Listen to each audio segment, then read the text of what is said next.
জয় হিন্দ বন্ধুরা, নতুন একটা ভিডিওতে তোমাদের সবাইকে স্বাগত। আমি ফাইনালি বন্ধুরা তোমাদের সিআইএসএফ তরফ থেকে অর্থাৎ সেন্ট্রাল ইন্ডাস্ট্রিয়াল সিকিউরিটি ফোর্সের তরফ থেকে কিন্তু তোমাদের ফায়ারম্যানের যে ভ্যাকেন্সি, তো সেটা কিন্তু তোমাদের বেরিয়ে গেলে, একদম কিন্তু অফিসিয়াল বিজ্ঞপ্তি বেরিয়ে গেলে, যেটা কিন্তু তুমি আবেদন করতে থাকবে কোন ডেট থেকে, এবং এখানে কিন্তু তোমাদের কত টাকা অ্যাপ্লিকেশান চার্জ লাগছে, সিলেকশন প্রসেস কী থাকছে, এডুকেশন কোয়ালিফিকেশান, তো সমস্ত কিন্তু আমি এই ভিডিওর মাধ্যমে তোমাদের বলে দেবো। অবশ্যই ভিডিওটা শেষ অবধি দেখবে এবং আমাদের ইউটিউব চ্যানেল যদি নতুন হয়ে থাকো সাবস্ক্রাইব করবে, এরকম আপডেট কিন্তু একটা সবার প্রথমে পেয়ে যাবে। তো চলো বন্ধু, আজকের ভিডিওটি শুরু করি।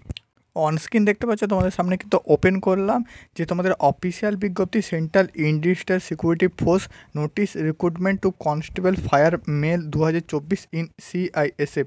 বন্ধুরা, আমি কিন্তু তোমাদের বলে দিচ্ছি, এই যে তোমাদের অফিসিয়াল নোটিশটা, এটা কিন্তু তুমি যদি নিতে চাও অবশ্যই হোয়াটসঅ্যাপ গ্রুপে জয়েন হয়ে যাবে, এবং এখানে কিন্তু তোমাদের টেলিগ্রাম চ্যানেলের লিঙ্ক পেয়ে যাবে, সেখান থেকে কিন্তু তুমি টেলিগ্রাম চ্যানেলে জয়েন হয়ে যাবে। সেখান থেকে কিন্তু তোমাদের এই পিডিএফটা দিয়ে দেবো, তুমি কিন্তু ডাউনলোড করতে পারবে, লিঙ্ক ডেসক্রিপশানে, সেখান থেকে তুমি কিন্তু সরাসরি জয়েন হতে পারবে, ঠিক আছে। বাকি কিন্তু এখানে দেখতে পাচ্ছ, এখানে কিন্তু শুধুমাত্র ছেলেদের জন্য ভ্যাকেন্সিটি বেরিয়েছে। কনস্টেবল ফায়ারম্যানের ভ্যাকেন্সি বেরিয়েছে। ফায়ারম্যানে কিন্তু তোমাদের সেই 2021 সালে লাস্ট ভ্যাকেন্সি বেরিয়েছিল, তারপরে কিন্তু আর ভ্যাকেন্সি দেওয়া হয়নি।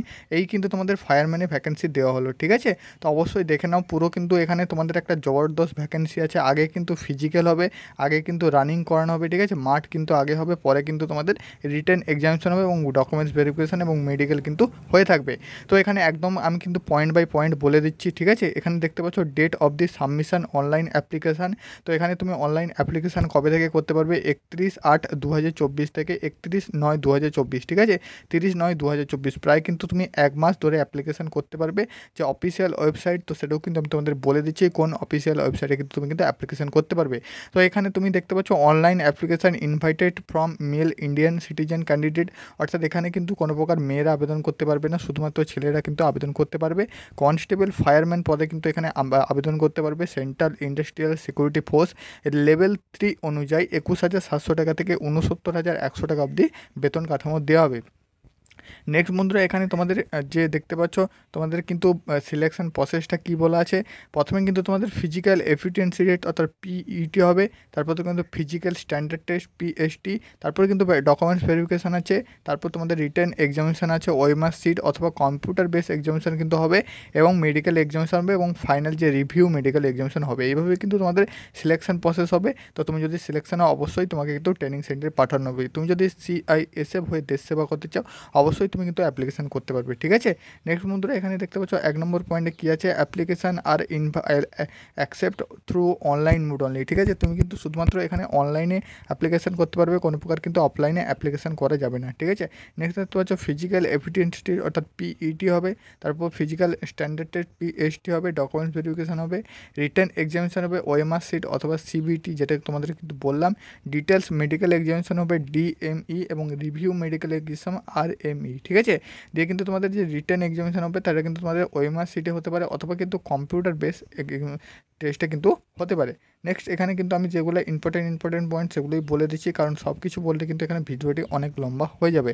এখানে দেখতে পাচ্ছ পে স্কেল লেভেল 3 অনুযায়ী 21,700 টাকা থেকে 69,100 টাকা অবধি বেতন কাঠামো দেওয়া হবে, যেহেতু এটা কিন্তু তোমাদের একটা কনস্টেবলের ভ্যাকেন্সি, ঠিক আছে। নেক্সট বন্ধুরা, এখানে ভ্যাকেন্সি ডিটেল, এখানে কিন্তু তোমাদের একটা আচ্ছা খাসা ভ্যাকেন্সি আছে। টোটাল কিন্তু এখানে দেখতে পাচ্ছ প্রত্যেকটা রাজ্যের জন্য আলাদা আলাদা ভ্যাকেন্সি কিন্তু দেওয়া আছে। আমি কিন্তু একদম তোমাদের ওয়েস্ট বেঙ্গলের ভ্যাকেন্সিটা দেখিয়ে দিচ্ছি। ওয়েস্ট বেঙ্গলে দেখতে পাচ্ছ টোটাল কিন্তু তোমাদের প্রথমে কিন্তু দেখতে পাচ্ছ 5টি ভ্যাকেন্সি, এবং এখানে 49টি ভ্যাকেন্সি, এবং নিচে কিন্তু 6টা ভ্যাকেন্সি। টোটাল কিন্তু বন্ধুরা দেখতে পাচ্ছ প্রায় কিন্তু তোমাদের 56-57খানে কিন্তু ভ্যাকেন্সি রয়েছে। এখানে দেখতে পাচ্ছ টোটাল বন্ধুরা 1100 কিন্তু 30 ভ্যাকেন্সিতে নিয়োগ হচ্ছে, ঠিক আছে। কনস্টেবল ফায়ার পদে অল ওভার ইন্ডিয়াতে তোমাদের কিন্তু 1130 ভ্যাকেন্সি কিন্তু তোমাদের এখানে থাকছে, ঠিক আছে। বাকি কিন্তু এখানে ইউআর এসসি এসটি ইডব্লিউ সবার কিন্তু আলাদা আলাদা কিন্তু ভ্যাকেন্সি রয়েছে। বন্ধুরা, আমি কিন্তু তোমাদের বলে দিচ্ছি 10% ভ্যাকেন্সি কিন্তু শুধুমাত্র এক্স সার্ভিসম্যানের জন্য কিন্তু রিজার্ভ থাকবে। নেক্সট এখানে দেখতে পাচ্ছ এডুকেশন কোয়ালিফিকেশান। তো এডুকেশন কোয়ালিফিকেশান দেখতে পাচ্ছ, the candidate must have pass 12 class equivalent qualification from recognised board অথবা ইউনিভার্সিটি উইথ সায়েন্স সাবজেক্ট, ঠিক আছে। তোমাকে কিন্তু উচ্চ মাধ্যমিক পাস হতে হবে, সাথে কিন্তু তোমাকে সায়েন্স দিয়ে কিন্তু তোমার উচ্চ মাধ্যমিক পাস হতে হবে, ঠিক আছে। এখানে ক্লোজিং ডেট দেখতে পাচ্ছ অ্যাপ্লিকেশান ফর্ম, ঠিক আছে। তো বন্ধুরা, অর্থাৎ তোমাদের কিন্তু ফর্ম ক্লোজ হওয়ার আগে তোমাকে কিন্তু উচ্চ মাধ্যমিক পাস হতে হবে। তার ফর্ম চলাকালীন তোমার যদি উচ্চ মাধ্যমিক পাস হয়ে থাকে সেটা কিন্তু তোমার হবে না, এবং সায়েন্স কিন্তু তোমাদের এখানে লাগছে। এজ লিমিট দেখতে পাচ্ছ তোমাদের কি এজটা রাখা হয়েছে তোমাদের কিন্তু 1/10/2001 থেকে কিন্তু 30/9/2006 অবধি তোমার যদি DOB হয়ে থাকে তুমি কিন্তু অ্যাপ্লিকেশন করতে পারছো। এবং এখানে কিন্তু তোমাদের বয়স থাকছে 18 থেকে 23, যেটা কিন্তু তোমাদের SSC GDর বয়স থাকে, ঠিক আছে। নেক্সট এখানে আমি তোমাদের বলে দিচ্ছি তোমরা কিন্তু ছাড় পেয়ে যাবে তুমি যদি SC ST OBC হয়ে থাকো। SC ST হয়ে থাকলে 5 বছর, OBC হয়ে থাকলে 3 বছরের ছাড় পেয়ে যাবে, এক্স সার্ভিসম্যান হয়ে থাকলে 3 বছরের ছাড় কিন্তু তুমি পেয়ে যাবে, ঠিক আছে। নেক্সট এখানে তো আমি বলে দিচ্ছি এক্স সার্ভিসম্যানের জন্য কিন্তু কিছু যে তোমাদের 10% রিজার্ভ, তো সেটাও কিন্তু তোমাদের এখানে থাকছে। নেক্সট বন্ধুরা, প্রসেস ক্রাইটেরিয়া ফরম্যাট সার্টিফিকেট, ঠিক আছে। তুমি কিন্তু অ্যাপ্লিকেশান করতে পারবে CISF.gov.in, এই যে তোমাদের অফিসিয়াল ওয়েবসাইটে, সেখানে কিন্তু তুমি অ্যাপ্লিকেশান করতে পারবে।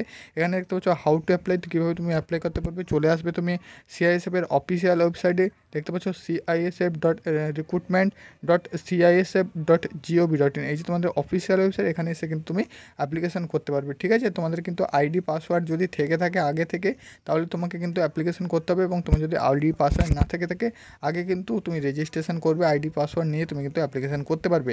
বন্ধুরা, তোমাদের এখানে কিন্তু এক্সামিনেশান ফি স্বরূপ এবং তোমাদের ফিজিক্যাল স্বরূপ তোমাদের কিন্তু 100 টাকা পে লাগছে, ঠিক আছে। ফি দেখতে পাচ্ছ পে 100 টাকা, ঠিক আছে। তোমাকে কিন্তু 100 টাকায় পেমেন্ট করতে হবে তোমাদের অ্যাপ্লিকেশানের জন্য। সে তুমি UPI করতে পারবে, ডেবিট কার্ড, ক্রেডিট কার্ডের মাধ্যমে কিন্তু নেট ব্যাঙ্কিংয়ের মাধ্যমে কিন্তু পেমেন্ট করতে পারবে। এবং বন্ধুরা, তুমি যদি SC ST এবং EWS ক্যান্ডিডেট হয়ে থাকো, সেক্ষেত্রে তোমাকে কিন্তু কোনো প্রকার পেমেন্ট করতে হবে না। নেক্সট বন্ধুরা, এখানে আমি তোমাদের বলে দিচ্ছি উইন্ডো অফ অ্যাপ্লিকেশান কালেকশান, অর্থাৎ তুমি কিন্তু অ্যাপ্লিকেশান যে করবে তার কিন্তু তোমার যদি কোনো ভুল হয়ে থাকে সেটা কিন্তু তুমি কালেকশান করতে পারবে 10/10/2024 থেকে 12/10/2024 মধ্যে তুমি কিন্তু কালেকশান করতে পারবে, ঠিক আছে, তোমার যদি কোনো প্রকার ভুল হয়ে থাকে। এবং দেখতে পাচ্ছ অ্যাডমিশান টু দি এক্সামিনেশান, ঠিক আছে। তো অ্যাডমিশান টু দি এক্সামিনেশান অর্থাৎ তোমাদের কিন্তু যারা কেবলমাত্র ফিজিক্যালে পাস করবে তারাই কিন্তু এক্সাম দিতে পারবে, বাকি কিন্তু কাউকে এক্সাম দিতে দেওয়া হবে না।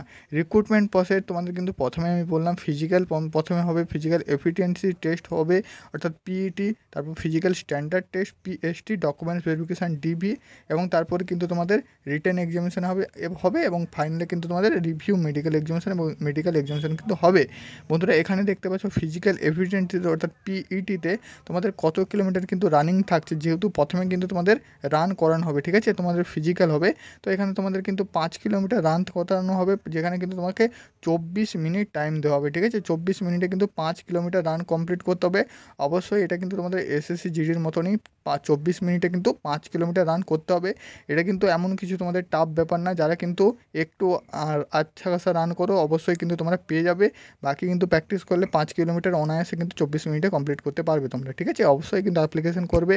ফিজিক্যাল স্ট্যান্ডার্ড টেস্ট PST-তে তোমাদের হাইট কত লাগছে দেখে নাও। হাইট লাগছে কিন্তু 170 সেন্টিমিটার বন্ধুরা, ঠিক আছে, 170 সেন্টিমিটার কিন্তু হাইট লাগছে।